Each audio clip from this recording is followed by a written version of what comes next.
Hey everyone, welcome back to Corporate Decoder, the place where we decode all those boring corporate filings. Today, we're diving into a filing from RiverNorth Capital and Income Fund. And trust me, it's not as dull as it sounds, especially with the exhibits. Are they selling shares, borrowing money? It might just be both trium. Before we jump in, if you enjoy getting straight to the point with these corporate documents, hit that subscribe button. Plus, we have a Discord community linked in the description below where you can chat about all things finance and investing.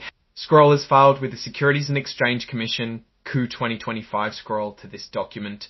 Filed with the Securities and Exchange Commission in June of 2025 is a type of registration statement. Think of it as a formal announcement to the SEC about some important changes or actions a company is taking. It's like a public declaration of their intentions.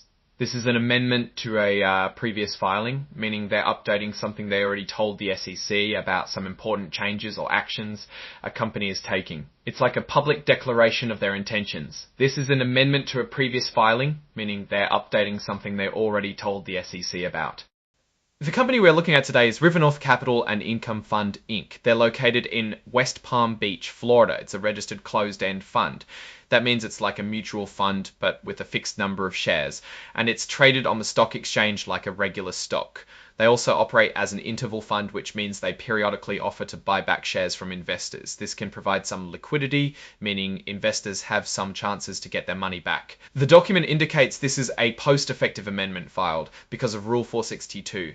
This under the Securities Act. In simple words, they're just filing some extra fidiats or attachments to a previous filing. Basically, this amendment is only to file some extra documents. The core information about the company and its plans remains unchanged. This section explains the purpose of this filing. It's a post-effective amendment, meaning it's updating a previous registration statement.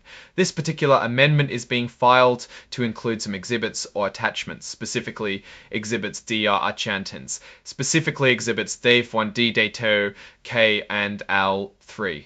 Don't worry too much about what those specific exhibits are just yet, we'll see them later. Importantly, it says that no changes have been made to the main parts of the registration statement. This amendment is just about adding those extra documents because it's just adding exhibits. This amendment is just about adding those extra documents because it's just adding exhibits. This amendment is just about adding those extra documents because it's just adding exhibits. This amendment is just about adding those extra documents. Because it's just adding exhibits, this amendment will become effective as soon as it's filed with the SEC.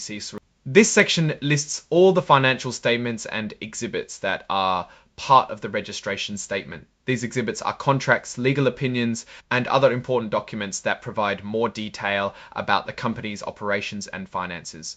Now let's focus on the new exhibits being added with this amendment. Exhibit DT1 is the form of subscription certificate for rights offering. A rights offering is when a company gives its existing shareholders the opportunity to buy new shares at a special price, usually lower than the market price. This certificate is what shareholders use to subscribe or commit to buying those new shares. Exhibit D2 is the form of notice of guaranteed delivery for rights offering. This form is used when a shareholder wants to participate in the rights offering, but their actual stock certificates aren't available in time. This allows them to still participate as long as they promise to deliver the certificates later. Exhibit K.3 is the Subscription Agent and Information Agent Agreement. This is a contract between the company and another firm that's helping with the rights offering. The agent will handle the paperwork, collect subscriptions, and provide information to shareholders about the offering. Exhibit L3 is the consent of counsel. This is a legal opinion from the company's lawyers stating that they've reviewed the registration statement and believe it's accurate and complies with securities laws. It's basically the lawyers giving their stamp of approval. It's important to note other exhibits that are referenced. The company mentions a combined code of ethics. This outlines the ethical standards expected of employees and people associated with RiverNorth Capital Management LLC, the company managing the fund. The code is designed to prevent conflicts of interest and ensure everyone acts in the best interest of the fund and its best interest. It's good to see they have rules in place. There are also credit agreements with BNP Paribas and Pershing LLC. These agreements allow RiverNorth Capital and Income Fund to borrow money. This can be used for various purposes such as investing in new opportunities or managing short-term cash flow needs. But borrowing money also adds risk, as the company has to make interest payments and repay the debt. It's a balancing act.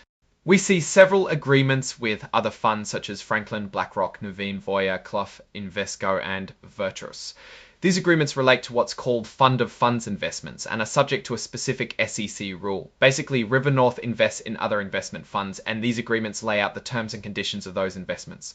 The document is signed by Patrick W. Galley, president of RiverNorth Capital and Income Fund, and other officers. These signatures confirm that the information in the registration statement is accurate and complete to the best of their knowledge. It's like they're taking responsibility for what's in the document. Now let's step back and consider what this all means for RiverNorth Capital and Income Fund.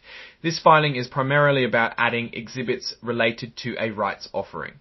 This suggests the company is looking to raise capital by giving existing shareholders the opportunity to buy more shares. This can be a good thing as it allows the company to grow or invest in new opportunities. However, it can also dilute the value of existing shares if not done carefully.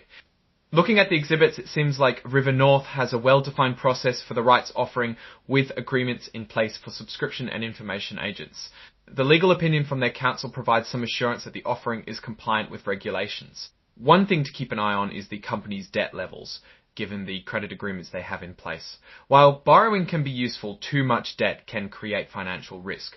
Also, the investments in other funds with all those fund-to-fund agreements are something to monitor. While diversification can be beneficial, it also adds complexity. In conclusion, this filing gives us a peek into RiverNorth's plans to raise capital through a rights offering. While it seems like they have a solid plan in place, it's important for investors to consider the potential benefits and risks before participating in the offering. Alright, that's our breakdown of this SEC filing. What's your take on RiverNorth's strategy and these agreements? Drop your thoughts in the comments below. If this analysis was helpful, smash that like button and subscribe for more deep dives into the world of corporate filings. Don't forget to check out the Discord in the description for more discussions and insights. Thanks for watching, and I'll see you in the next video.